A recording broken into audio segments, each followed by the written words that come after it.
Samajwadi party के घोषणा पत्र में सबसे पहले यही होगा कि अग्निवीर को खत्म किया जाएगा और पहले जैसी जो पक्की नौकरी थी उसको देने का काम होगा।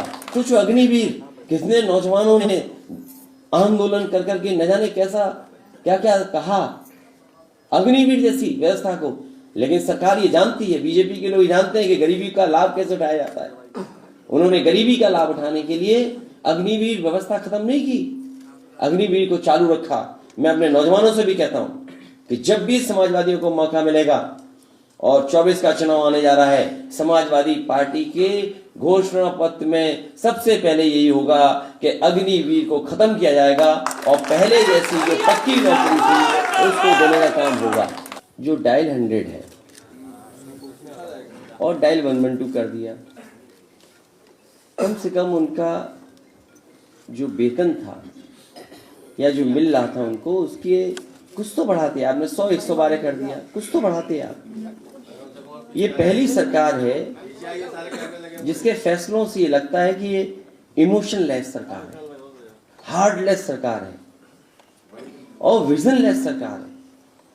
मैंने कई मौकों पर आपसे कहा कि ये समाजवादियों का वो फैसला था जिस समय थानों में पुलिस के पास गाड़ी नहीं होती थी और गाड़ियां अगर थी भी तो उसके लिए डीजल पेट्रोल का कोई बजट का इंतजाम नहीं था। उस समय जो सरकार के टेक्नोलॉजी को समझते हैं, जो कोई चीज को और इंट्रोड्यूस करना चाहते थे, उन अधिकारियों को मैंने चिन्हित किया और एक प्रोफेसर वेंकट को साथ लगाया।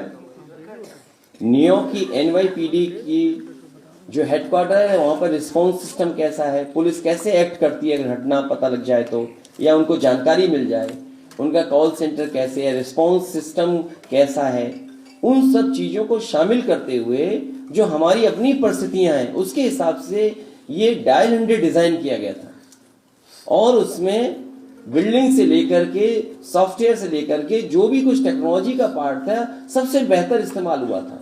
और मैं बधाई देता हूं उस समय के अधिकारियों को जिन्होंने सहयोग किया था, और खासकर प्रोफेसर वेंकट को मैं धन्यवाद दूंगा जो यहाँ की पुलिस से बातचीत करके और जो न्यूयॉर्क पुलिस डिपार्टमेंट है उसके जो तरीके हैं काम करने के, और उसके बाद ह्यूस्टन गए, उसके बाद सिंगापुर का उन्होंने पुलिस का रिस्पॉन्स सिस्टम देखा, उसके बाद यूपी को डिजाइन कर करके उन्होंने दिया। ये सबसे बेहतरीन सिस्टम था। और फैसला भी ये लिया गया कि जो सबसे पहले दुख सुनेंगी, जो सबसे पहले किसी की तकलीफ को सुनेंगी वो महिलाएं होंगी, लड़कियां होंगी, और उस फैसले के तहत इनको नौकरी मिली।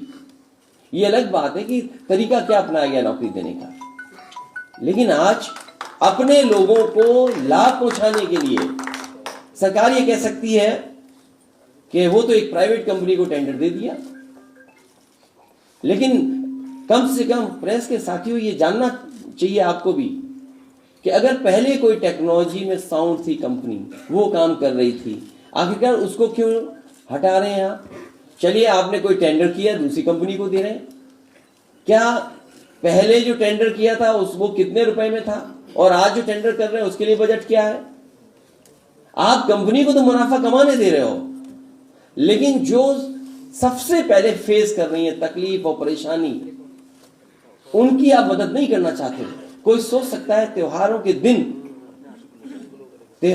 दिन उन्हें ऐसे ही छोड़ दिया, बैठी हुई है, न खाने न पीने का, न इंतजाम, न कुछ। सोचिए सरकार कैसी। इसीलिए मैं कह रहा हूं कि